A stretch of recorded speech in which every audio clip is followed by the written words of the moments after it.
ٹیڑھی نظر سے دیکھا تو جہنم، اچھی نظر سے دیکھا تو جنت. کیا کمال ہے، قربان جائیں. میرے نبی نے کہا جب بیٹا ماں باپ کو محبت سے دیکھتا ہے، ماں کو دیکھے یا باپ کو دیکھے، تو اس کے لیے ایک حج کا ثواب لکھا جاتا ہے. اور ماں باپ جب اولاد کو ان کی خدمت کی وجہ سے محبت سے دیکھتے ہیں تو بیٹے کو غلام آزاد کرنے کا ثواب لکھا جاتا ہے. اللہ کے نبی نے فرمایا بھائی بولو، اللہ کے راستے میں خرچ کرنے سے بھی زیادہ افضل خرچ کون سا ہے؟ اللہ کی راہ میں 1 روپیہ خرچ کرو 7 لاکھ کا ثواب ملتا ہے. تو آپ نے فرمایا اللہ کی راہ میں خرچ کرنے سے بھی زیادہ افضل کون سا خرچہ ہے؟ تو صحابہ نے کہا جی اللہ کو پتا، آپ کو پتا.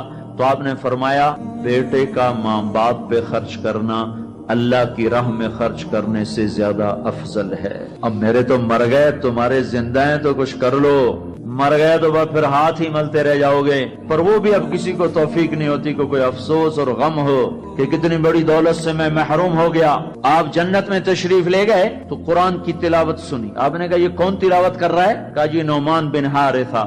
نعمان بن حارثہ تو مدینے میں بیٹھا ہوا ہے اور اس کی تلاوت جنت میں کیسے جا رہی ہے؟ کہا جی ماں کا فرما بردار ہے، اس کی وجہ سے اس کی تلاوت جنت میں بھی آتی ہے. کہ تم نے اتنے لاؤڈ سپیکر لگائے ہوئے ہیں پھر بھی لوگوں کو پوری طرح باہر والوں کو سنائی نہیں دیتا ہوگا، اور نعمان اپنے گھر میں بیٹھ کے تلاوت کرتا اور آواز جنت تک جاتی ہے. کیا چیز لے گئی؟ نہ جہاد، نہ تبلیغ، نہ نماز، نہ صدقہ، نہ تہجد، نہ علم، نہ حدیث، نہ تفسیر، نہ کیا چیز لے گئی؟ ماں کی خدمت نے آواز کو جنت تک پہنچا دیا. کیسی خدمت کرتے تھے؟ ماں کے کپڑے دھوتے، ماں کی روٹی پکاتے، ماں کو نوالے بنا کے کھلاتے. ہمارے ماحول میں کیا ہے کہ میں اپنی بیوی سے کہتا ہوں میری ماں کی خدمت کر، میری بیوی کے ذمے نہیں میری ماں کی خدمت. اگر وہ کہے میں نہیں کر سکتی تو اسے نافرمان بیوی نہیں کہا جا سکتا. میری خدمت نہ کرے تو نافرمان ہے، میری ماں کی خدمت نہ کرے تو نافرمان نہیں ہے. اسے میری ماں نے نہیں جنا، مجھے میری ماں نے جنا ہے. میرے ذمے اپنی ماں کی خدمت ہے. تو نعمان بن حارثہ کپڑے دھوتے، روٹی پکاتے، سالن پکاتے، نوالے بنا کے کھلاتے، تیل لگاتے، کنگھی کرتے، جوئیں نکالتے. اور ماں کوئی حکم سناتی اور سمجھ میں نہ آتا تو دوبارہ نہیں پوچھتے تھے اماں کیا کہا.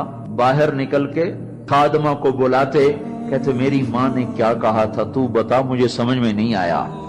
ادب کی وجہ سے ماں سے دوبارہ پوچھتے نہیں تھے. اور میرے بھائیو ماں باپ کی قدر کرو. موسیٰ علیہ السلام نے پوچھا یا اللہ میرا جنت کا ساتھی کون ہے؟ اللہ تعالیٰ نے کہا فلاں قصائی. موسیٰ اور قصائی میں کیا جوڑ ہے؟ موسیٰ علیہ السلام گئے تو ایک قصائی ایسے بیٹھا ہوا گوشت بیچ رہا ٹوٹے کر کر کے. شام ہوئی اس نے تھیلا کندھے پہ لٹکایا، گوشت کا ٹکڑا ڈالا، گھر کو چلا. موسیٰ علیہ السلام بولے میں بھی آ جاؤں تیرے ساتھ؟ اسے نہیں پتا یہ موسیٰ ہیں. کہا آ جاؤ بھائی.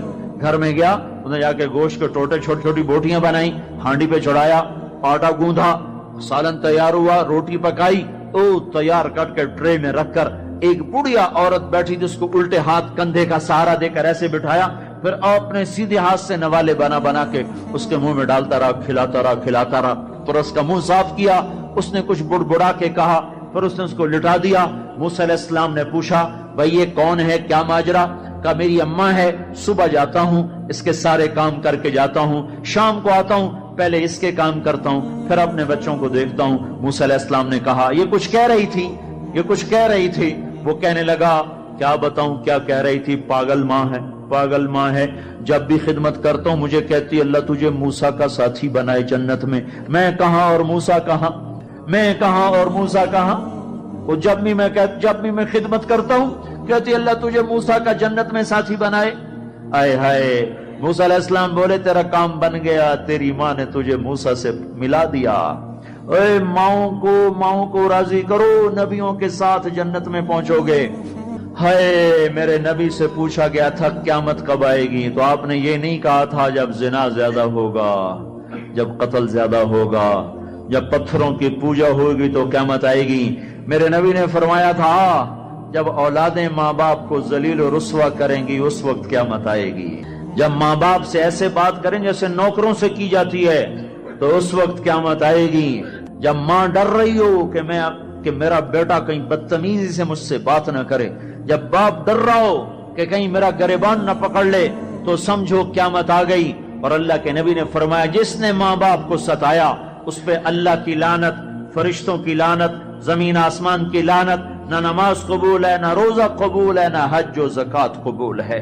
ہائے ہائے، میں ایک شہر میں گیا، ایک نوجوان میرے پاس آیا کہ میرے باپ نے میرے اوپر زیادتی کی ہے، میری سناؤ۔ سنتے سنتے پتہ چلا کہ اس نے اپنے باپ کے خلاف عدالت میں کیس کیے ہوئے ہیں۔ میں نے کہا بیٹا تو جلدی سے چلا جا، تو شکر کر تیرے اوپر آسمان نہیں ٹوٹا، زمین نے تجھے نہیں نگلا، تیرے اوپر کوئی آگ کا کوڑا نہیں برسا، اور اللہ نے ابھی تک تجھے درگزر کا معاملہ کیا ہوا ہے۔ تو بیٹا ہو کر باپ کے خلاف کیس کر رہا ہے، صرف تو نہیں رگڑا جائے گا، وہ وکیل بھی رگڑا گیا جس نے تیرا کیس تیار کیا، اور وہ گواہ بھی رگڑے گئے جنہوں نے گواہی دی۔ ارے ظالم، بیٹا ہو کر باپ کے خلاف تو کیس کرتا ہے؟ تو میرے بھائیو، اپنے ماں باپ کی خدمت کر کے جنت لے لو، جنت بنا لو، یہ جہان بھی سنورے گا، اگلا جہان بھی سنورے گا۔